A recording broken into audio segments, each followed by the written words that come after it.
il y a longtemps quand c'était encore le bon temps.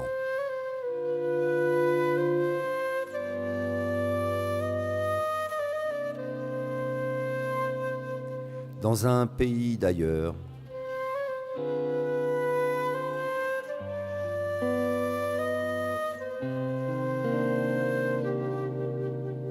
par une nuit sans lune,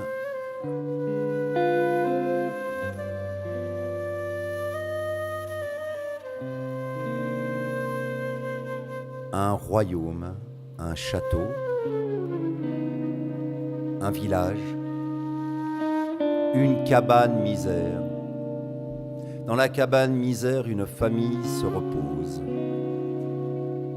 Sur sa paillasse, la maman ronfle profondément.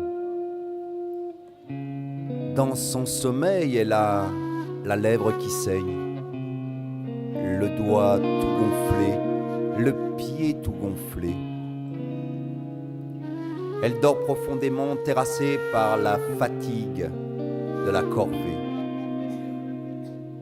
Comme les 250 femmes du village, aujourd'hui, elles ont fait corvée de filage. Tordre le fil, mouiller le fil, appuyer sur la pédale du rouet, sans s'arrêter. Elles ont travaillé gratuitement pour le roi, parce que elles appartiennent au roi. Ce sont des serves, des esclaves. Elles appartiennent au roi tout comme la laine, les moutons, les bergers, les champs, les prés, les forêts, les montagnes, les rivières, le ciel. Tout appartient au roi. Et dans le ciel, le cousin du roi, Dieu. Mais pourquoi tu nous as fait naître pour cette vie de misère? Mais tu vas répondre, toi là-haut. Ces questions sans réponse empêchent le père de dormir. Dieu me mène. Il tourne, se retourne sur son lit et surtout, il regarde leur petite fille qui dort de l'autre côté de la pièce. Elle s'appelle Saporita, la savoureuse. Elle a 6 ans. Dans son sommeil, elle a la lèvre qui saigne, le doigt tout gonflé, le pied tout gonflé. Elle suit le fil de la destinée familiale. Le père, cette nuit-là, il a dit « Basta così, ça suffit ». Il s'est levé.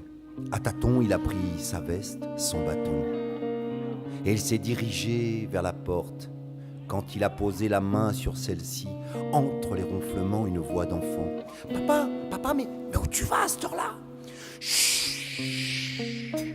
Il lui a demandé pas de faire de bruit. Il faut pas réveiller la maman. Chut. Il lui a expliqué qu'il en avait assez de cette vie de misère, qu'il partait chercher fortune ailleurs, qu'il reviendra pas plus tard que tout à l'heure.